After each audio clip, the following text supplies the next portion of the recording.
किसी ने क्या खूब कहा है कि मेहनत भी वहाँ रंग लाती है जो सही जगह की जाए। अगर एक ही काम में मेहनत करके सफलता या खुशी ना मिले तो एक बार काम बदल कर देखो। आज की हमारी कहानी इस बात को सिद्ध करने के लिए एक अच्छा उदाहरण है, जिन्होंने सफलता पाने के लिए 4 बार अपनी जॉब को बदला और लास्ट में इतनी सफलता पाई कि लोग उन्हें भगवान कहकर उनके नाम से मंदिर बनाकर उन्हें पूजते हैं। नमस्कार दोस्तों, मेरा नाम विशाल है और आज मैं लेकर आया हूँ जाने माने सुपरस्टार रजनीकांत सर की जीवन कहानी। 12 दिसंबर 1950 में कर्नाटक के मैसूर में एक मराठा परिवार में उनका जन्म हुआ। माता पिता ने मराठा एम्पायर शिवाजी के नाम पे शिवाजी राव गायकवाड़ नाम रखा। शिवाजी अपने परिवार के सबसे छोटे सदस्य हैं। उनके पिताजी एक पुलिस कांस्टेबल थे। शिवाजी एक समृद्ध परिवार से थे तो उन्हें किसी भी चीज़ की कोई कमी नहीं थी। उनकी एजुकेशन एक गुरुकुल स्कूल से हुई थी, जहां उन्होंने वेदों और मैथ का भी पाठ पढ़ा, जिससे वो अपनी संस्कृति से जुड़ पाए।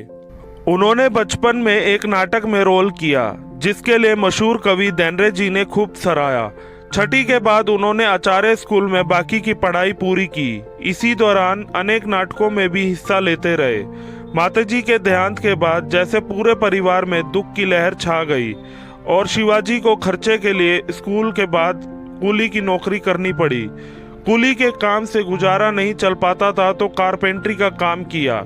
शिवाजी को कुछ बड़ा करना था और वह छोटे छोटे काम से खुश नहीं थे, इसलिए बेंगलोर ट्रांसपोर्ट में कंडक्टर की पोस्ट के लिए फॉर्म भर दिया। भाग्य से उनको जॉब मिल गई और पूरा मन लगा के उन्होंने अपनी जॉब की। वो अक्सर पब्लिक में अपनी सीटी बजाने के अंदाज के लिए फेमस हो जाया करते थे।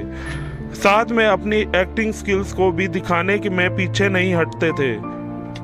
उनको देखकर सभी यही बोलते कि तुम्हें तो फिल्मों में होना चाहिए। एक बार मद्रास फिल्म अकेडमी का पोस्टर हाथ लगा और उनकी इच्छा हुई एडमिशन लेने की, लेकिन परिवार का साथ ना होने पर वो रुक गए। तब उनके दोस्त राज बहादुर ने हौसला देते हुए उनका एडमिशन वहां करवाया। अपने खर्चों के लिए वो साथ साथ में छोटे मोटे स्टेज शोज भी करने लग गए थे। मद्रास एकेडमी में ही मशहूर डायरेक्टर के बालाचंद्रा की नज़र शिवाजी पे गई और उन्होंने अपने साथ के एक्टर शिवाजी नागेशा के मिलते जुलते नाम की वजह से इस दुविधा को हटाने के लिए अपनी फिल्म मेजर चंद्रकांता के एक कैरेक्टर रजनीकांता के नाम से उनको बुलाना शुरू कर दिया और यहीं से उनका नाम बदलकर रजनीकांत बन गया। बालाचंद्रा ने उनको तमिल भाषा सीखने की सलाह दी। उन्होंने कम टाइम में ही तमिल भाषा सीख ली, लेकिन आज दिन तक वो तमिल भाषा बोल और पढ़ तो सकते हैं लेकिन लिख नहीं सकते।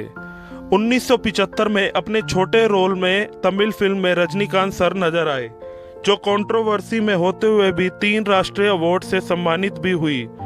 अपनी फिल्मों में सिगरेट और चश्मा फेंकने के अलग अलग अंदाज में पब्लिक में मशहूर हो गए। लीड रोल में उनकी पहली तेलुगु फिल्म 1977 में आई। तब से लेकर आज दिन तक रजनीकांत का नशा फैंस के दिमाग से उतरा ही नहीं। उन्होंने तेलुगु, तमिल, मलयालम और हिंदी भाषा में फिल्में की। इसके साथ स्क्रीन राइटर और प्रोड्यूसर के तौर पे भी काम किया। एक वक्त ऐसा भी आया जब रजनीकांत सर ने फिल्में छोड़ने का फैसला कर लिया था, लेकिन उनके फैंस के प्यार ने ऐसा करने नहीं दिया। 31 दिसंबर 2017 में वो तमिलनाडु लेजिस्लेटिव असेंबली से जीते और अपने 5 साल के कार्यकाल को पूरा करके 12 जुलाई 2021 में अपनी पार्टी और राजनीति को छोड़ दिया। कई बार वो अपने सटीक भाषण की वजह से कंट्रोवर्सी में भी आए, लेकिन इसका उनकी छवि पे कभी कोई असर नहीं पड़ा। 26 फरवरी 1981 में तिरुपति में उनकी शादी लता राघरचरी जी से हुई, जो कि एक कॉलेज स्टूडेंट थी और अपने कॉलेज के लिए सर का इंटरव्यू ले रही थी।